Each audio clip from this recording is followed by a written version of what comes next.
Yes, good morning everyone. So today we shall be starting the next topic of your syllabus of the first chapter, that is Cuban Missile Crisis. This is the first topic of your first chapter, that is Cold War. And I told you previous what was the name of the chapter? Cold War era. And according to the new revised syllabus, what is the name of the syllabus I told you yesterday, Vikas? Cold War and non-aligned Non-aligned movements. Very good. So today we are going to start the first topic. Yesterday I gave you the introduction, and basically it was not just an introduction. Those are the very some basic important points which you must know to understand this chapter. So basically I gave you the backdrop of that chapter, so you will be able to understand how the things are going on after that. Okay. So today we will focus only on one topic, that is Cuban Missile Crisis, and definitely question will come. 2 marks, 4 marks, कितना भी आए, maybe a paragraph or map question can also come. So this topic is very important, I think. So must know Cuban Missile Crisis. Exam में बहुत बार आया है. You all have copied it down, but basically you don't know what was it all about. So today we are going to take this topic, Cuban Missile Crisis. So I have my notes also, but notes I have already explained you in the videos. Today I shall be taking it from the NCERT book because the complete details have been given here. So I have made a map first of all for you, so that when this topic comes to your mind, you must know किस location के बारे में basically we are talking about.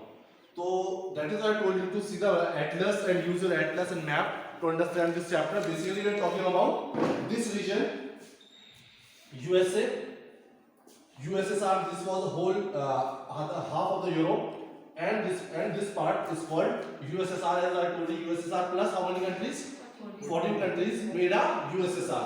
जब उसका disintegration हुआ तो उसके बाद कोलैप्स के बाद अलग हो गए, बट पहले ये USSR का रीजन था पूरा. Okay, so we are talking about this region जो क्या थे, टू सुपर पावर्स कब? After the second world war, जब कोल्ड वॉर स्टार्ट हुआ था. तो ये कोल्ड वॉर का सबसे पहला इंसिडेंस है, where we call Cuban missile crisis as one of the event of start of cold war. तो यहाँ पे क्या हुआ है, एक ही नेशन दिख रहा है, येलो दिख रहा है, small dot, this is Cuba. Can you imagine, इतना छोटा सा एक आइलैंड इतना इंपॉर्टेंट हो सकता है पॉलिटिकल हिस्ट्री में. We are studying a topic on it. तो this is USA, this that is Cuba and this is USSR. Okay, तो ये क्यूबा है, मैप में आप देखोगे दिख रहा है. It is very close to US और USSR. It is geographically very close to USA, but this was a partner or an ally of USSR because इसकी आइडियोलॉजी क्या थी, कम्युनलिज्म और सोशलिज्म को फॉलो करता था. ये छोटा सा आइलैंड नेशन क्यूबा, तो it was a part of this. तो इसके होने से यूएस को क्या प्रॉब्लम्स हुई हैं, ये कॉन्फ्लिक्ट क्यों हुआ, कि we are studying about Cuban missile crisis, this will understand. Locations are clear now. छोटा सा क्यूबा चेक कर लेना मैप में. Okay,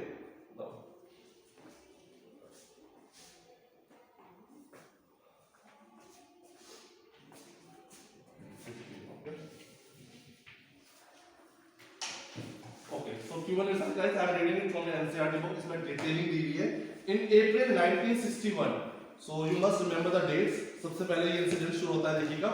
April 1961, the leader of the Union of the Soviet Socialist Republic, that is the leader of the USSR. कौन सा leader नाम रखेंगे, Nikita Khrushchev. जो लीडर था यूएसएसआर का, निकिता क्रुश्चेव, उनका देखिए क्या है, were worried that the United States of America USA would invade communist ruled Cuba and overthrow Fidel Castro. ये थोड़ा सा डरे हुए थे यूएसएसआर जो है, इनको डर था कि जो छोटा सा आइलैंड नेशन है क्यूबा, और इनका प्रेसिडेंट कौन था, Fidel Castro. You have to remember this names. इसका छोटा सा जो आइलैंड नेशन था, इसका जो प्रेसिडेंट था फिडेल कैस्ट्रो. तो यूएसएसआर को डर था कि जो यूएसए के जॉन एफ कैनेडी हैं, इनकी इतनी पावर थी कि इसको ये क्या कर सकते हैं, ओवर पावर कर सकते हैं, इसको कंट्रोल कर सकते हैं, इसकी टेरिटरी को कंट्रोल कर सकते हैं, क्योंकि बहुत छोटा सा आइलैंड नेशन था. ये तो मैंने फिर भी बड़ा बना दिया, बहुत छोटा है एज कंपेयर टू यूएसए. तो यहाँ पे देखते हैं फिर क्या होता है. Cuba and overthrow Fidel Castro, the president of the small island nation of the coast of the United States. Cuba was an ally of the Soviet Union. Ally मतलब क्या होता है, टोल्ड यू, पार्टनर, उसके साथ था. तो Cuba was an ally of the Soviet union and received both diplomatic and financial aid from it. तो diplomatic, financial, military, हर तरीके का सपोर्ट क्यूबा को किससे मिलता था, यूएसएसआर को मिलता था. बट कहीं ना कहीं यूएसएसआर थोड़ा सा डरा हुआ था कि इसको कौन कंट्रोल कर सकता है, यूएसए कंट्रोल कर सकता है. सो उसके लिए उन्होंने क्या किया, Nikita Khrushchev, the leader of the Soviet union, decided to convert Cuba into a Russian base. तो इन्होंने क्या डिसाइड किया कि हम क्यूबा को क्या बना देते हैं, कन्वर्ट कर देते हैं अपना रशियन बेस। रशियन बेस मतलब मिलिट्री का बेस, जो मिलिट्रिकली बहुत कंट्रोल रहेगा, इसमें बहुत ज्यादा आर्म्स और अम्यूनिशंस, न्यूक्लियर वेपन्स रहेंगे किसके, यूएसएसआर के। ये डिसाइड किया यूएसएसआर ने। इन फाइनली 1962, तो फाइनली इंसिडेंट कब होता है, ये जो 1961 में ये बातें चल रही थी, बट फाइनली 1962 ही प्लेस्ड, जो लीडर थे यूएसएसआर के, ही प्लेस्ड न्यूक्लियर मिसाइल्स इन क्यूबा। क्यूबा में फाइनली न्यूक्लियर मिसाइल्स को प्लेस कर देते हैं।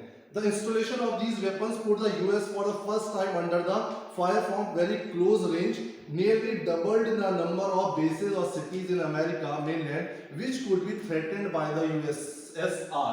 तो ये क्या बोल रहे हैं, जैसे ही इन्होंने यहाँ पे मिसाइल्स को इंस्टॉल किया यूएसएसआर ने, तो वो हिस्ट्री में फर्स्ट टाइम ऐसा हुआ यूएसए को बहुत ज्यादा थ्रेट हो गया इस एरिया से।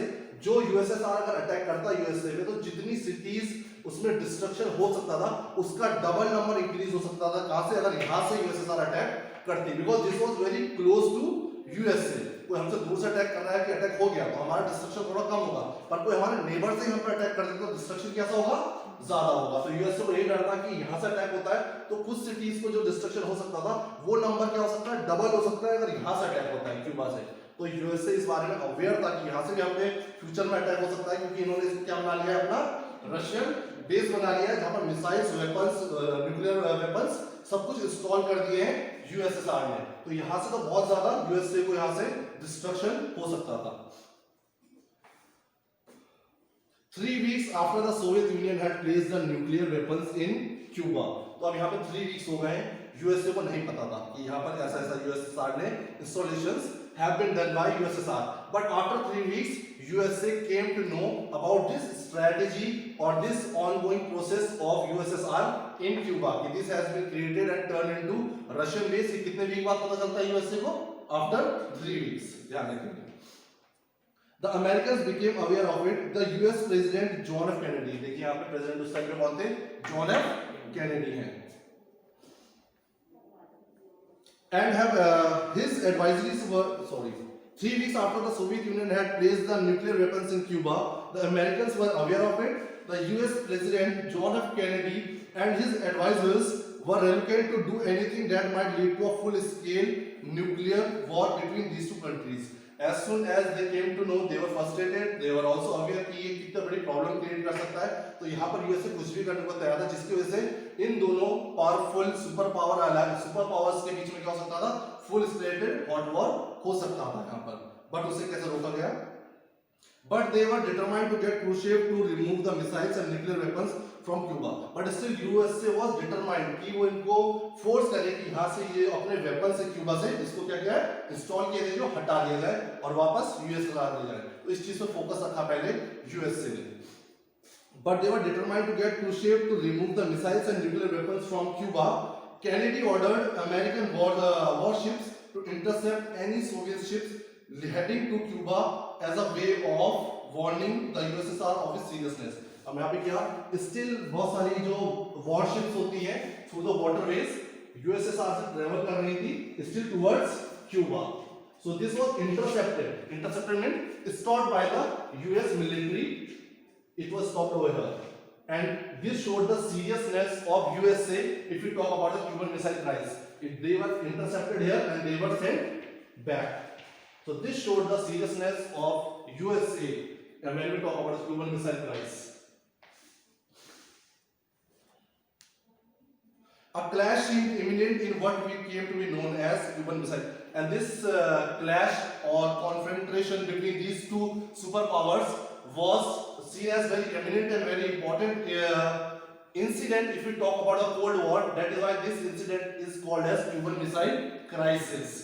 Although war नहीं हुआ, but बहुत इमिनेंट हो गया था, लग रहा था there can be a full fledged war between these two super powers, but somehow यहाँ पे शिप्स को वापस मोड़ा गया और ये वॉर को रोका गया। But still this is called Cuban missile crisis.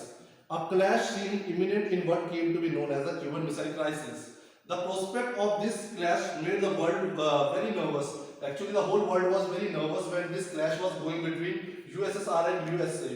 Basically, we are reading it very short, but at this moment, the environment around the world was very serious. People were very nervous that again there can be a third world war because of the clash between two superpowers. ठीक है. Eventually, the world's greatest relief, both sides decided to avoid war. But for the world, लोगों को बहुत relief मिला because लोगों को लगा था war हो सकता है, but इन्होंने avoid किया war को and they sorted out the things. Both sides decided to avoid war. The Soviet ships slowed down and turned back. ये जो Soviet ships continuously आ रहे थे installing the weapons, they turned back slowly and moved back to USSR. The Cuban Missile Crisis was the high point of what came to be known as the Cold War. So when we talk about the high point of Cold War or the starting point of Cold War, we talk about the Cuban Missile Crisis. यहाँ पे कोई physical war नहीं हुआ, but still there were always the chances where people thought that there can be a hot war any time between these two superpowers. So that is why we say the Cuban Missile Crisis was a high point of what came to be known as Cold War. The Cold War, यहाँ पे देखिए, yesterday we had done this definition. That's why I told you we have already done something, so you will be able to understand. So अब इससे हम definition निकालेंगे Cold War की इस incident से. The Cold War referred to the competition, tension and series of confrontation. यहाँ पे tensions थी, competition भी था दोनों का weapons का. Weapons की वजह से डर रही थी बहुत close range में आ जाएंगे हम USSR की. ठीक है, confrontation होता है, टकराव हो रहे थे, जिसको avoid किया गया. इसीलिए Cold War है. अदरवाइज हम Cold War नहीं पढ़ रहे होते, Third World War पढ़ रहे होते. Okay? And this definition is important. The Cold War referred to the competition, the tensions and the series of confrontations between the United States and Soviet Union, or we can say USSR, backed by their respective allies. This is important. इन दो super power की लड़ाई तो थी और पूरा world divide हो रखा था, आधा इनकी तरफ आधा उनकी तरफ. उनको लेके आप टर्म यूज करते हैं allies. ठीक है. Fortunately, however, it never escalated into a hot war. So, okay, तभी बोल रहे हैं fortunately, बहुत fortunate हुआ, बहुत अच्छा हुआ कि ये hot war में turn नहीं हुआ है. Into a full scale war between the two powers. There were wars in various regions with the two powers and their allies involved in warfare and in supporting regional allies, but at least the world avoided another global war.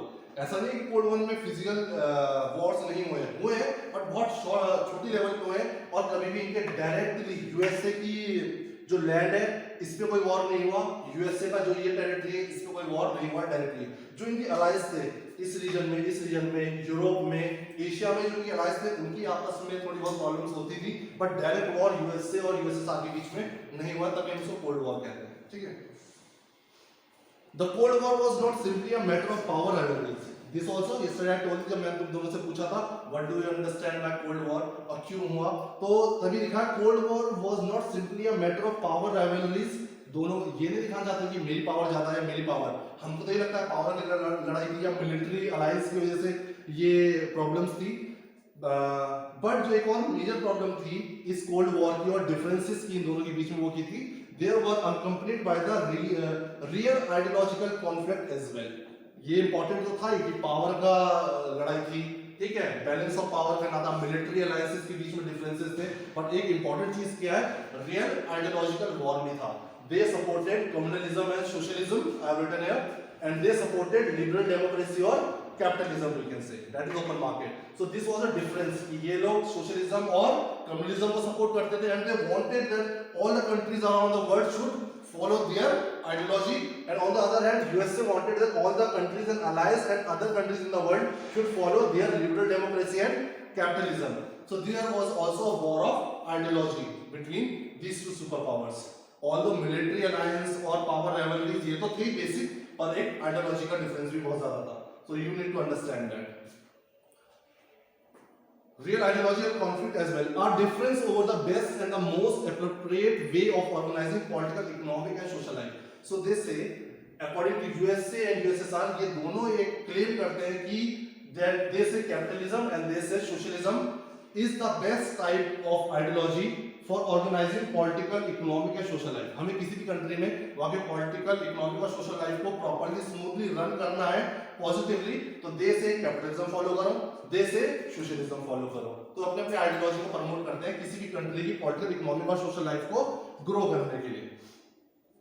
The western alliance headed by the US. तो हमेशा याद रखिए, अगर ये map है तो ये कौन सी डायरेक्शन हो गई हमारी, ये मैप है अगर, ठीक है, तो यूएस किस डायरेक्शन में है और ये यूएसएसआर की डायरेक्शन में ऐसा ही होता है, गलत तो नहीं लिखा मैंने, ये होता है ईस्ट वेस्ट नॉर्थ साउथ। तो यूएसए की डायरेक्शन में वेस्ट, यूएसएसआर की डायरेक्शन में हम ये नॉर्थ और साउथ की तो बात कर ही नहीं रहे अभी।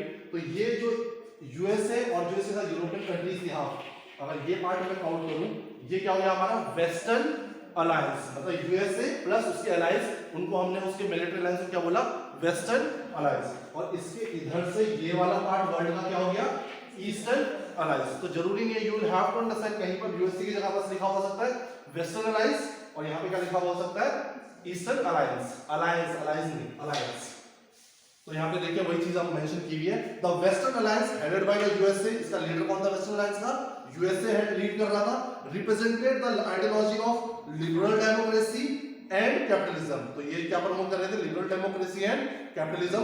व्हाइल ईस्टर्न अलायंस, अगर हम ईस्टर्न अलायंस की बात करें, was committed to the ideology of socialism. This was committed by the ideology of socialism and communalism. You have already studied these ideologies in class 11, and basically details of these ideologies you already know, but short में मैंने लिख दिया है। In this communalism and socialism एक चीज ध्यान रखेंगे, state के अंडर होता है सब कुछ, गवर्नमेंट के अंडर होती है सारे रिसोर्सेज सब कुछ, और इसमें क्या होता है ओपन मार्केट होता है, प्राइवेट ओनरशिप होती है। ओके, सो इसमें अगर कोई problem, so I want you to just go through this reading, बहुत important है। there will be a question definitely 2 mark 1 mark के भी बीच में से dates वगैरह कुछ भी आ सकती है। तो इसकी डेट क्या आती है 1961 नहीं, 1961 से तो वो इंसिडेंट शुरू हुआ था, बेसिकली हम कब देखते हैं कब हुआ 1962 में इंस्टॉल की थी, जब मिसाइल को इंस्टॉल किया तब हम उसको बोलेंगे क्यूबन मिसाइल क्राइसिस। 61 से तो हम डिसाइड कर रहे हैं कि 61 में लगने लगा था यूएसएसआर को कि इसको कौन कंट्रोल कर सकता है, क्यूबा को, यूएसए। तो इसको प्रोटेक्ट करने के लिए क्यूबा को उन्होंने यहाँ पे क्या इंस्टॉल की, मिसाइल्स। जब मिसाइल रशियन बेस बनाते हैं मिसाइल्स इंस्टॉल कर दी, तब यूएसए को लगने लगा कि ये तो हमारे लिए बहुत बड़ा डेंजर है, हमारी इतनी क्लोज रेंज में इतने ज्यादा न्यूक्लियर बॉम्ब्स और मिसाइल्स ये तो हमको डिस्ट्रॉय कर सकते हैं पूरा। तो फिर यहाँ पर कॉन्फ्लिक्ट हुआ था। Okay, so you have to just go through the reading once, अच्छे से फोकस्ड होके।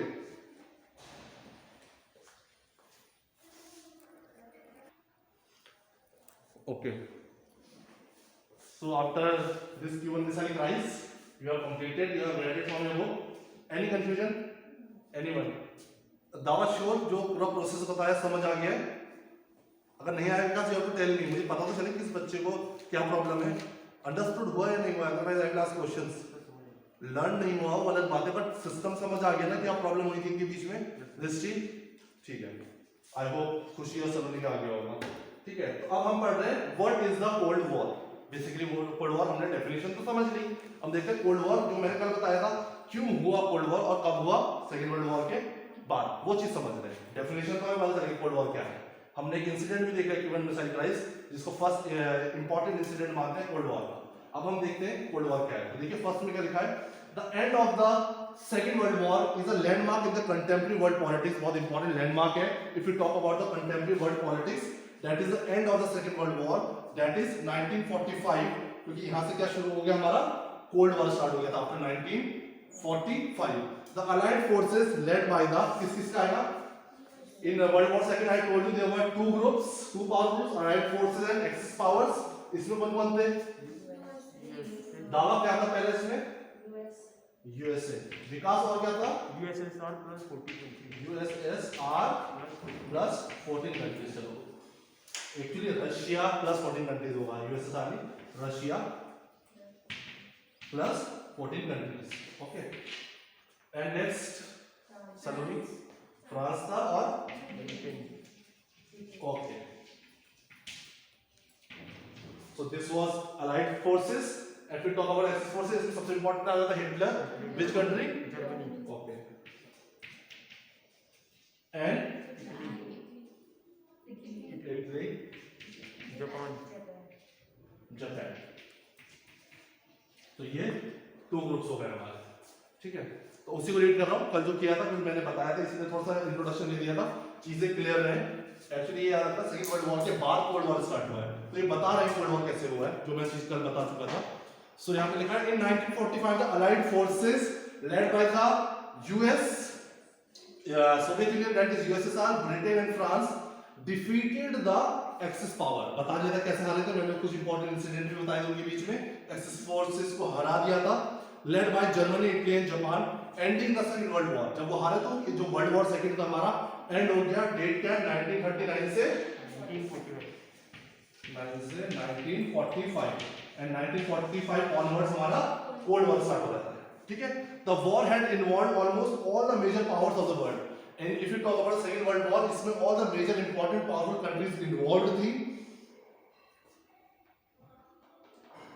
And spread out to be regions outside Europe including south east Asia. और ये यूरोप तक ही नहीं था, जो हमारा ईस्ट एशिया है, south east Asia, China, Burma, that is now today's Myanmar and parts of India's north east, India का जो नॉर्थ ईस्ट पार्ट है इसका भी कुछ पार्ट हमारा सेकंड वर्ल्ड वॉर में इन्वॉल्व था। The war devastated the world in terms of loss of, if you talk about the second world war, बहुत ज्यादा डिस्ट्रक्शन हुआ था in terms of loss of human lives, civilian property. The first world war had earlier shaken the world between 1914 and 1918. और इससे पहले जब हमारी दुनिया हिल गई थी, डिस्ट्रक्शन बहुत हुआ था, वो फर्स्ट वर्ल्ड वॉर था and its date was 1914 to 1918. This was first world war, this was second world war. Okay, so अब दो वर्ल्ड वॉर एंड हो गए थे, थर्ड हमारा क्या चल रहा था? कोल्ड वॉर चल रहा था। कोल्ड इसलिए बोलते हैं क्योंकि वो कभी भी कन्वर्ट हो सकता था किसमें? हॉट वॉर, और हॉट वॉर होता तो एक must have been a third world war. इसीलिए हम इसको शायद इतना डिटेल में पढ़ रहे हैं कि ये कोल्ड वॉर क्यों कोल्ड रहा, क्या कंडीशंस थी, वो सब हम पढ़ेंगे। The end of the second, ये ऑलरेडी हम कवर कर चुके हैं जो पढ़ रहे हैं, ठीक है, इसलिए रीडिंग कर रहा हूं। The end of the second world war was also the beginning of the cold war. Important है, माइंड में क्लियर रखेंगे। जैसे सेकंड वर्ल्ड वॉर खत्म होता है, हमारा क्या बिगिन हो जाता है? Cold war. और जब हम कोल्ड वॉर की बात करते हैं, मतलब there were two super powers had emerged at the world arena, at the world platform. जो हमारा था, दो सुपर पावर्स आ गए थे, यूएस और USSR, who were equally powerful. जबकि पहले हम देखेंगे तो दे वर पार्टनर्स, पर जब यहाँ पे ये तो पूरी तरीके से हार गए थे, they became very weak financially, economically, ठीक है, तो इनको अपने आप को ग्रो करना था, डेवलप करना था, तो ये तो पावरफुल हो नहीं सकते थे जो किसी को। ये दोनों ऑलरेडी इनसे बहुत पहले से डायरेक्ट वॉर में थे जर्मनी के साथ, तो इन्होंने अपने इकोनॉमिक रिसोर्सेज, नेचुरल रिसोर्सेज सारे एग्जॉस्ट कर दिए थे, तो इनको भी अपने आप को बिल्डअप करना था। तो अब दो पावरफुल कौन बचे थे? यूएस, क्योंकि इन्होंने लेट वॉर में एंट्री की थी और ये वैसे बहुत पावरफुल थे। तो इन दो अपोजिट हो गए दोनों, क्योंकि एक टीम में दो बहुत पावरफुल रहेंगे तो कॉन्फ्रंटेशन और कॉन्फ्लिक्ट होने थे, तो ये दिखा जाते थे ये पावरफुल है और ये दिखाते थे ये पावरफुल है। बेसिकली इनके बीच में आइडियोलॉजी का भी डिफरेंस था, तो दोनों अपोजिट हो गए। अब एक इधर आ गया, एक इधर आ गया। ऊपर हेडिंग क्या जाएगी? Cold war. दो पार्ट क्या जाएंगे? यूएस से और यूएसएसआर, वेस्टर्न अलायंस और ईस्टर्न अलायंस। ठीक है। The end of the Second World War also saw the beginning of the Cold War. The World War ended with the United States dropped 2 atomic bombs. ये भी बता देता मैंने, second world war कैसे खत्म हुआ था? Where USA dropped 2 atomic bombs on the Japanese cities of Hiroshima and Nagasaki in August 1945, अगस्त में 1945, causing Japan to surrender. जिसकी वजह से जापान ने सरेंडर कर लिया था सेकंड वर्ल्ड वॉर और एंड हो गया था second world war. Critics of the US decision to drop the bomb have argued that USA knew that Japan was about to surrender. तो बहुत सारे critics हैं USA के इस इंसिडेंट के, जब उन्होंने बॉम्ब गिराए, they said Japan was already about to surrender. It means there was no need to drop atomic bombs on the land of Japan, on these two important cities. तो critics ऐसा बोलते हैं. They suggest that the USA action was intended to stop the Soviet Union from making military and political gains in Asia. तो यहाँ पे critics ये भी बोलते हैं USA was trying to show the world that it was so powerful.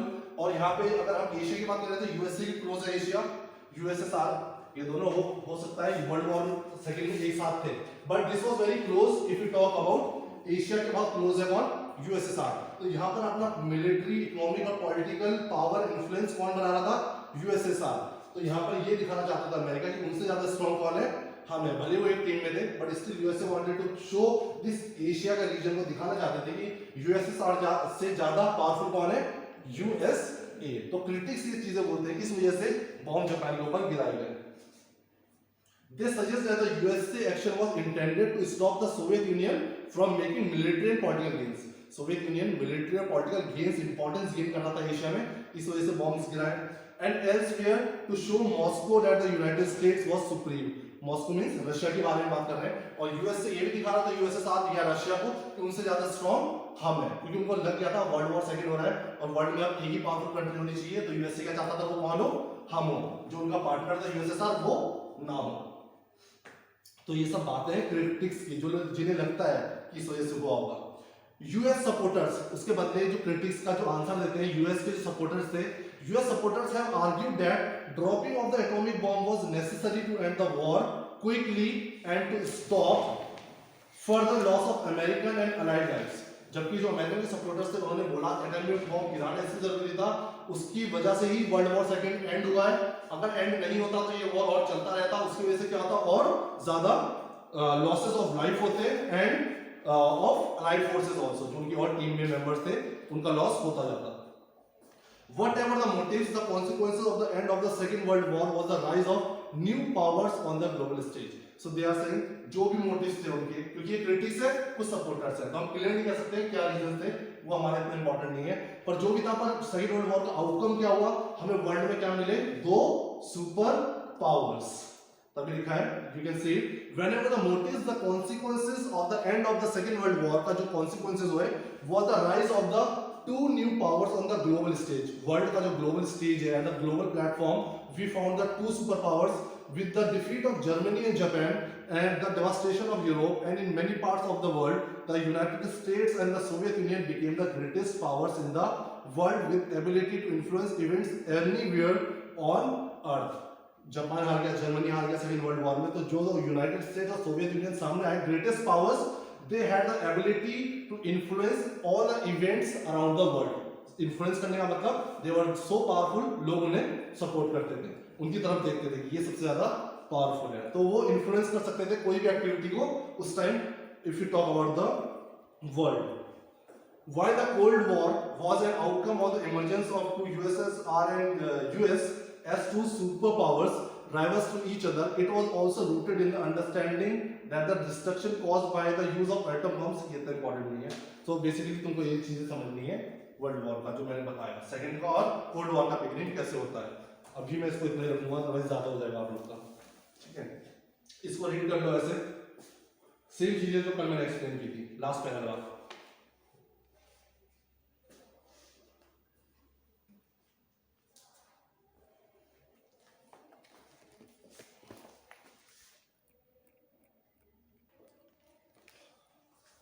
Second paragraph एक important new topic आ रहा है, ये नहीं बताया मैंने तुम्हें। In the event of a nuclear war both sides will be so badly harmed that it will be impossible to declare one side or the other as the winner. अभी बता रहे कोल्ड वॉर क्यों रहा और एक relationship इनके बीच में cold war ऐसी क्यों रही, जब हमें पता होता है, जो मैंने एग्जांपल दिया था, दो लोग इक्वली पावरफुल है, वो एक दूसरे के ऊपर अटैक नहीं करते हैं, उसे पता है कि जितना मैं मारूंगा उतना ही अटैक मेरे को हम सामने वाला भी कर सकता है। बट वही अगर उसके सामने कोई वीक स्टूडेंट है या वीक कोई चीज है, उस पर वो बिना सोचे समझे अटैक कर देगा, क्योंकि उसे पता है वो इक्वली रिटेलिएट नहीं कर पाएगा, इक्वली रिस्पॉन्ड नहीं कर पाएगा तब पावरफुल होकर के। तो यहाँ पर तभी बोले in the events of the nuclear war both sides will be so badly harmed that it will be impossible to declare one side or the other as the winner. War खत्म हो जाएगा, हम बता नहीं पाएंगे विनर कौन हुआ, loss किसका हुआ, कोई सर्वाइव करेगा भी या नहीं करेगा इसका भी नहीं पता।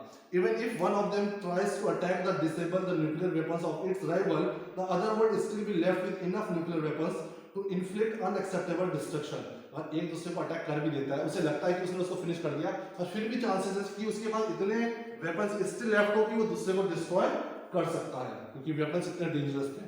This is called the logic of deterrence. इसको क्या बोलते हैं हम, याद रखना ही आ सकता है, लॉजिक ऑफ डिटरेंस। डिटरेंस क्या होता है, जब हम सामने वाला भी हमारा इक्वली इंपॉर्टेंट होता है, इक्वली पावरफुल होता है, हम उसको हम इस वजह से नहीं करते क्योंकि हमें पता है कि वो भी उतने ही पावरफुल है और वो भी हमारे पर उसी तरीके से अटैक कर सकता था। This is called logic of deterrence. इसका देखिए आगे लिखा है, both sides have the capacity to retaliate against an attack. If there is any attack on any side, it can retaliate equally stronger and to cause so much destruction that neither can afford to initiate war।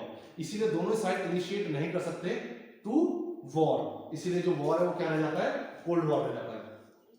Thus the Cold War, in spite of being an intense form of rivalry, तभी कहना है cold war में इतनी ज्यादा rivalry थी, इतनी ज्यादा दुश्मनी थी, इतने ज्यादा differences थे between US and USSR, still it remained a Cold War because of this logic of deterrence, because both the nations, both the alliances knew how powerful the other alliance was. In spite of being an intense form of rivalry between great powers, remained a cold and not hot shooting war. The deterrence relationship prevents war, but not the rivalry between powers. तो जो deterrence relationship होता है it can prevent hot war but rivalry को stop नहीं कर सकता है। उनके बीच में राइवलरीज तो थी, डिफरेंसेस हमेशा रहेंगे, एक साथ नहीं आ सकते हैं, बट एक चीज होती है डिटरेंस रिलेशनशिप, वो क्या करता है हॉट वॉर होने से रोक के रखता है। और डिटरेंस क्या हो गया समझ आया खुशी? डिटरेंस तुम्हारे अकॉर्डिंग क्या होगा डिटरेंस? दावा डर भी हो सकता है सिंपल लैंग्वेज में, जब हमें पता है हमारा सामने वाला भी उतना ही स्ट्रॉन्ग है, अगर मैं उसके ऊपर एक भी साइड करता हूँ मेरे पास दो छोड़ सकता है और हमारा हॉट वॉर होगा तो उसको भी फायदा नहीं होगा, मेरे को फायदा नहीं होगा, हम ये भी डिसाइड नहीं कर पाएंगे कौन जीता है कौन हारा, दोनों का सब कुछ डिस्ट्रॉय हो जाएगा। तो ऐसी भी विन का क्या फायदा जब कुछ बचेगा ही नहीं। तो ऐसी सिचुएशन हम क्या करते हैं अवॉइड करते हैं हॉट वॉर होना। राइवलरी तो रहेगी हमारे बीच में, ये नहीं दोस्ती हो जाएगी इस वजह से, बट एक डिटरेंस रिलेशनशिप की वजह से ये वॉर नहीं होगा, फुल स्टेटेड वॉर नहीं होगा। Note the main military features of the Cold War. The two superpowers and the countries in the rival blocs led by the superpowers were expected to behave as rational. चलिए इतना important नहीं है, ये था deterrence जो बताना चाह रहा था, it is important, उसको read कर लो एक बार, आप डाउनलोड कर लो। ओके कंप्रेस करा है